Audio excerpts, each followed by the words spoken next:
بسم الله الرحمن الرحيم عبس وتولى أن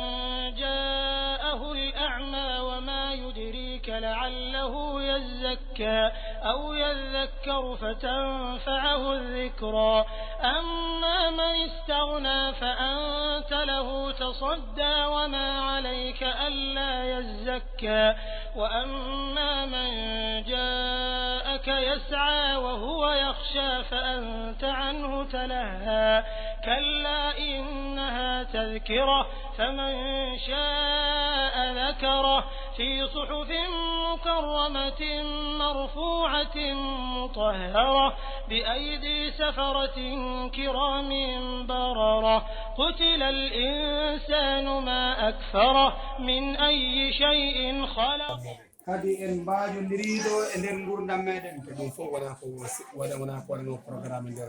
nder ñalawma o ɗum fof bokkano e programme e nder ñalawma heen nden kam en ɓeydi weltade e ñalawma tedduɗo omo dañƴeno nden en ɓeydi weltare e ñalawma tedduɗo o mo Allah okki en hannde kadi eɗen bismo hoorejo fulɓe Gambia woni Alhaji Sidi Déme bisimilla ma ko ɗo o wi eɗen bismo hoorejo tabital pulaagu woni Alhaji Sidi Déme ɗo he Upper Saloum ɗo he Diaw Sikunda ɗo galle lamɗo men no woni Alhaji Déme moni mo yiyano mon yo andu ko oɗo woni Alhaji Sidi Déme o wi teddungal mon onon hoddaɓe ɓe gandon ko o woni lamɗo fulɓe Gambia kala mo yiyano mo yayimo kala mo andano mo andumo hande o ardi fulɓe Gambia sababu de ko ardo sona teddungal ñalawma hande o wi sababu argol makko ɗo fof ko teddungal ñalawma hande ngal koɗo inoɗo ni ko hanki kikiɗo arte e leydi o wi ko ɗanninoɗo jaltunoɗo caggal leydi ko hanki o arti e Gambia ɗum ɗo ina e sababu ko woni sababu ko artirimo ni o wi o programme hande o ñalawma hande tedduɗo ne tawa e ko ittimo toon to wonno to o arti ɗo hande ko yinno ni ko walduno ni isi ɗum Allah hoddirani o wi so henno sago makko ngo taw mo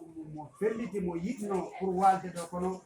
time okkanimo ɗum eɗen mbiyamo bisimilla e inde leydi Gambia fof o wi eɗen mbiyamo bisimilla e inde leydi Gambia fof eɗen mbiyamo bisimilla e inde pulago fof o wi heɗen mo mbiya bisimilla kadi e inde pulago fof eɗen mo mbiya bisimilla e siyarar not fof o wi heɗen mo bismo kadi e nder siyarar not fof kadi heɗen mo mbiya bisimilla e Upper Saloum o wi heɗen mo bismo kadi e Upper Saloum eɗen mo bismo kadi e Diaw Sikunda o wi kadi heɗen mo bismo e Diaw Sikunda eɗen mo bismo kadi e suudu kalifa men kalifa Upper Saloum woni Alhaji Sefo Demba Sy o wi heɗen mo bismo kadi e suudu kalifa meɗen woni kalifa Upper Saloum woni Alhaji Demba Sy enen fof ko en kanko woni kalifa men o wi hande enen fof ko kanko woni kalifa men kadi kanko woni jaatige men ɗo kanko kadi woni jaatige men ɗo nden noon halifa men ɗiɗo nani jooɗiɗo hande en jettiren ɗum Allah halifa men ɗiɗo nan ɗo jooɗi bisimilla maɓɓe ɗo o wi omo wiya bisimilla maɓɓe ɗo en bismomuma yo yetto e leydi e jaam o bismama ya yetto e leydi e dow jaam yo tawte kadi galle makko e o jaam wi kadi fotgol ma ya tawto e galle ma e jaam mbimon bisimilla o wi a wiyama bisimilla ɗo e Diaw Sikunda o holle nokku makko o wi haɗa holle place o ko place maɗa o wawa fofto o wi golleɗa place ɗo ganduɗa a wawa ɗon foftade ɗo he golle demennaɓe ɓe mbawa par sabu yani o heppi noon bottaje ɗe ko demo yetta ɗo e bottaje si sekkunde naɓe ɗe ɓe ketti maɓɓe siɓe gottima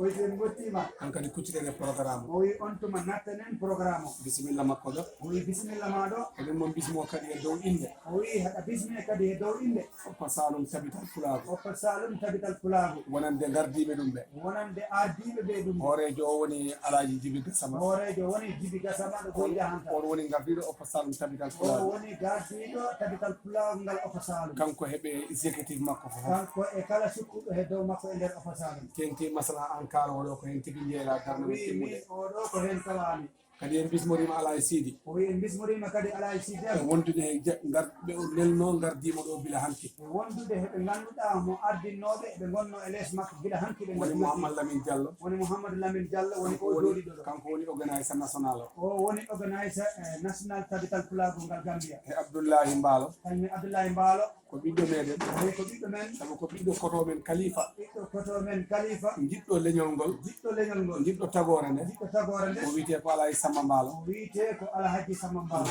o jeeya ko leydi Basse o wi o jiya leydi Basse so jooɗani hen ko leydi France o jooɗi ko France kala ɗo pula ngu dillata e aduna o oɗo pulago mo dillata e aduna he feere makko na hen yaaha feere makko nani hen yaha gandal makko na hen yaaha gandal makko nani yaha jawdi makko na hen yaaha jawdi makko nani hen ɗemgal yaha makko na hen yaaha ɗemgal makko kadi na tawe o hen ɓii ko kadi o wi yo artaw o wi on immini ɓiyo ko mum yo kamɓe arkawto fof ɗe mbiyaɓe bisimilla o wi ɓen fof eɓe mbiya bisimilla ɗo assalamu aleykum wa o wi assalamu aleykum wa rahmatullah foti tette ko ganduɗa hoorema hettiniɓe wonnude o ligganima ko o liggeyni moƴƴi hetetteɓe ɗi foti jeeɗi wona heeranaɓe ala ko liggeymo hettina hooreɓe hettini liggeymo e nder ndemone ɗum ɗo ɗe foti dinde e kolneɓe joginon jentanama koko woni sababu mum pour woɓɓe waɓe ɗo mbawi ɓe ganduɗa hoorɓe tinnaki ɓe ɓe mbawa hen rewde ganden gondemol ko enen meɗen konken ndemol ngol konken ɗemgal ngal ɗemgal e mum enenol ko ɗum funede ɗemgal so maayi ndemoy maayi ɗum noon kalanten ɗemgal ganden ɗemgal nga ko enen mbigal bisimillah rahman rahim chief dawda yo nden no mbiya welcome ɗo ha ane hooɗajo bisimillah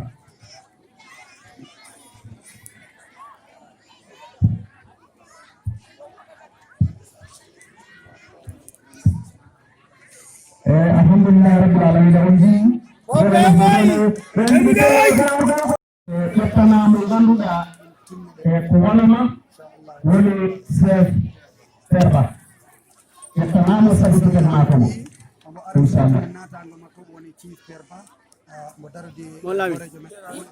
sabituken mo ganduɗa ko terba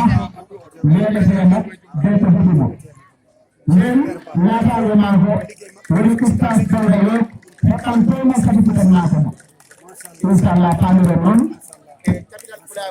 bo opasano capital pulago Gambia capital pulago international monde entier oɗo woni chef ustas dawda yo heɓɓantoɗo terba sabituken mako inchallah jarama ko banjum ɗum tanno waɗa kono to taki ko on firti neɗɗo de ko anniya tan kodduro koto Allah woni bay président mo o funtuno aduna woni o hawruno he lajal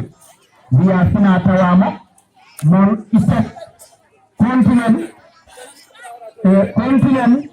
meeting o woni congress o hande noon ko noon fina tawa mbatten nder jaw sikunda o pasaɗum ɗo si arar not on kumpaga ko ɗiɗo iɗini innu woni chef nenno e hoorejo capital pulago mo Gambia kono heɗen gandi helifaɓe tariɓe tullundu tawa he si arar not ko wayno chef o dawda yoob ɗo ɗo ñaami ja homo hen tawa he goɗɗe ɓen gandi gardiɓe capital pulago no o pasanum ɗo o jeeya gujjan kam o wiye Jibi Gassama ndewɗo he maako kanko Jibi Gassama ko mamare ba kono hatta continent programme ma minen min continent ma micro mo wota ɗum janngo ha ɓurta ko on ɗon warlini oɗo ɗo hemen fuɗɗo yewtere nde jaafoɗen heɗen gandi ceerno men e fof men wiiteyo Alhaji Mamadou Ly mo oppa Saloum naajo mo andamo ala Gambia naajo mo andamo ala tamman ɗum woodi ananma inde maako o tenno o du'ano men puɗɗoɗen programme mo o uditamo woni Alhaji Mamadou Ly henga puɗɗoɗen présentation délégation mo naaten he programme men he nden mayitmo mi waɗamo Alhaji Mamadou Ly ɗo oppa Saloum Bagnat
Gambia